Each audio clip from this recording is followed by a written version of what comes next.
Hello everyone, আসসালামু আলাইকুম।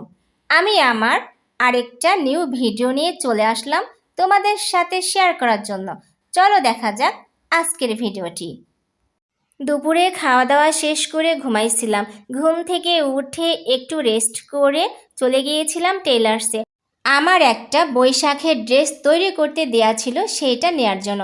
তো এইখানে ভাইয়াটা ড্রেসটা প্যাকিং করতেছিল আর আমি ক্যামেরার সামনে ঢং করতেছিলাম। ঢং করতে আমার ভালোই লাগে, ঢং তো করা হলো, এখন তো যাওয়া যাক। আমি ভাবলাম এখন আমি বাসায় যাব না, ঘুরে বেড়াবো। যেই কথা সেই কাজ, চলে গেলাম রেল লাইনে ঘুরতে। বাসা থেকে আসার সময় আম্মু আমাকে বলে দিয়েছিল আমি যেন রেল লাইনে না যাই। তারপরেও মন মানল না, চলে গেলাম রেল লাইনে ঘুরতে। রেল লাইনে আসার পরে বসে কিছুক্ষণ সময় পাস করলাম। আর এইখানে আমি বলতেছিলাম এখন যদি ট্রেন চলে আসে তাহলে কি হবে। আমি রেল লাইনে ঘুরতেও যাব, আবার সবসময় বলতেও থাকবো এখন যদি ট্রেন চলে আসে আমার কি হবে। এ কথাটা বলা আমার চিরন্তন অভ্যাস। তারপরে ভাবতেছিলাম একটু রেল লাইনে হাঁটতেছিলাম আর ভয় করতেছিল যদি এখন ট্রেন চলে আসে আমার কি হবে। কারণ কয়েক মিনিট পর পর ট্রেন চলাচল করে রেল লাইনে। বাসা থেকে আসার সময় আম্মু বারণ করে দিয়েছিল আমি যেন রেল লাইনের দিকে না যাই। সেই জন্য আর বেশিক্ষণ থাকা হয়নি, চলে আসছিলাম। আসার সময় রেল লাইনের পাশে একটা পুকুরে পিচ্চি পোলাপানরা গোসল করতেছিল। ভাবতেছিলাম তাদেরকে একটু ভিডিও করে আমার আইডিতে রেখে দেই, কিন্তু কারো পারমিশন ছাড়া ভিডিও করা তো উচিত না, সেই জন্য করি নাই। আমাদের বাসার আশেপাশে অনেক জায়গা প্লট আকারে বিক্রয় হবে এরকম লেখা আছে। অনেকেই ঘুরতে আসে, খেলতে আসে, গল্প করতে আসে। তো আমিও গিয়েছিলাম। যাওয়ার পথে দেখলাম গাছটাতে অনেক সুন্দর ছোট ছোট আম ধরেছে।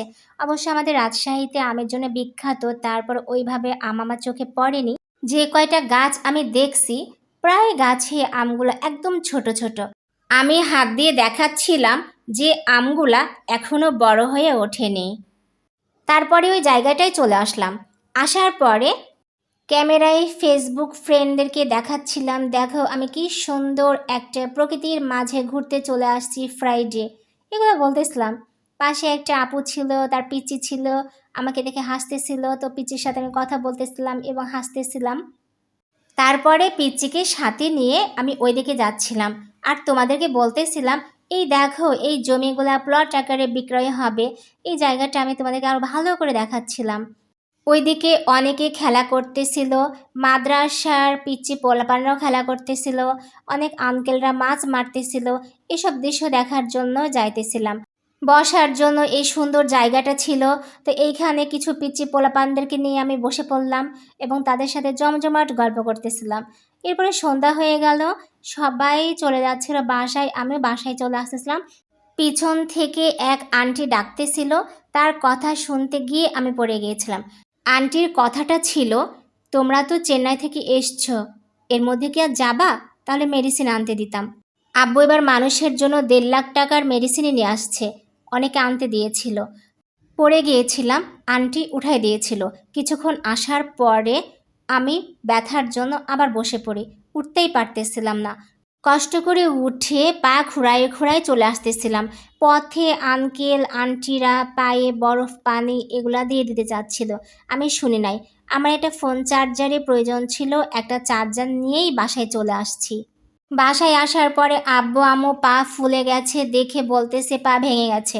তারপরে বরফ পানি এগুলা দিয়ে দিচ্ছিল আর আম্মু সারা রাতই ঘুমায়নি, সারা রাত আমার পায়ে বরফ পানি এগুলা দিচ্ছিল। আজকের ব্লগের নাম রাখছি দুঃখ ব্লগ, কারণ আমি দুঃখ কষ্ট মন খারাপ সবগুলাই পাইছিলাম।